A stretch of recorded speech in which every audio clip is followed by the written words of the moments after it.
This is especially for people who have a little bit of trouble struggling towards the end of the month or those last few days before payday. A lot of people live paycheck to paycheck. About 60% of Americans at this time of this recording are still or will be living paycheck to paycheck. And there are some methods of things to keep in your pantry, in your freezer. When you get your main source of income and do your food shopping, one of the things to never forget to do, in my honest opinion, and it does work, make sure to have some bread like products on hand. It could be sliced bread for inexpensive sandwiches. So we went over sandwiches yesterday, and they are valuable and they are convenient and they fill you up in a hurry and you got yourself a great meal. So have extra loaves of bread on hand, freeze them if you could. If you could get them on manager special, get them, freeze them. Bread freezes very well. Sliced bread freezes very well. Then keep products in the house for when you run out of bread. For example, things like, of course, if you like rice, if you like pasta, those could be considered your breads. Or you could have some of that wonderful complete pancake type of mix, always keep around, or just simply flour so that you could put together certain types of easy peasy breads. It's always good to have a bread like product for the end of the month. Now, some people cannot eat bread or they'll find other ways, like for bread substitutes. Make sure you have enough of that for when, when times are low and right before payday.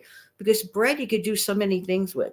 These are the things to always keep on hand. Things like bread, eggs, rice, flour. Look ahead when during a more abundant time of the month and sit down. This really sounds crazy, but sometimes I like to take, for example, my day planner. And I like to, for example, calculate how many meals, like I use up what I have, and then I count the rest of the days of the month to see, because I like to do monthly shopping for my main stuff. And then I want to make sure that I have all the components. I count. I'm a bit of a bean counter. I've mentioned it several times, but just planning ahead a little bit, just that little bit planning ahead. But definitely bread and bread like products will help stretch. Now, inexpensive, well, it is questionable because some people still pay kind of hard money for eggs in certain areas. Some people still do. But if you do the math of it and divide up, let's say eggs, for example, let's say you get a dozen, divide that by 12 into the number you're paying for, and ask yourself, well, maybe it's worth it to pay just 70 cents for an egg. You could do a lot with an egg. You can make a hard boil, you could scramble it, use it as an ingredient in a recipe, make an egg salad, deviled eggs, whatever. There are choices, but having those essentials and planning ahead for towards the end of the month is really important. Now, let's say that you're always in a rush and you enjoy things like waffles. Okay, again, the bean counter in me. Most waffles are sold as 10 in a box. 10 in a box, and let's say that you and your husband, just two of you, and you have two a day. You just do the math on that and say, wait a minute, I have guaranteed 5 breakfasts ready. Things of that nature. Be a bit of a bean counter and get those essentials. Keep things in the house like that, like pancake syrup. You could get it inexpensively. Look for the best prices, but always think towards the end of the month. That's where people get into a lot of trouble. Don't forget those little itsy bitsy teensy weensy cans of sauce. I'm not talking about tomato paste. I'm talking about tomato sauce. And to me, they're starting to look a little smaller. I don't know if that was my imagination. I think they run about 4 ounces. Those 4 ounce cans come in totally, totally handy. There's this really, like, it's going to sound strange to some people.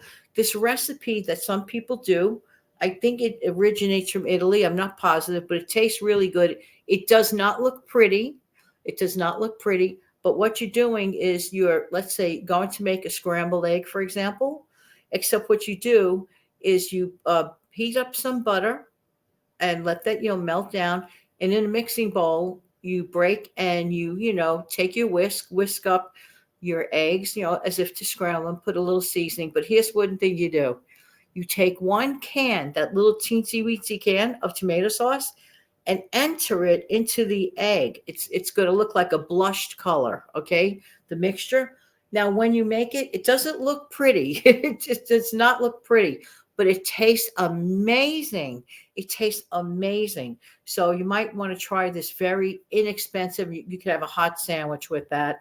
Some people call it blushing egg or red egg or something to that effect, or orange egg. It's really, really quite good. A little bit of salt and pepper. You're done. Again, I say, doesn't look pretty, but it tastes really, really good. Good food does not have to be complicated. And I did go over my 5 minutes by about 40 something seconds. Have a great day.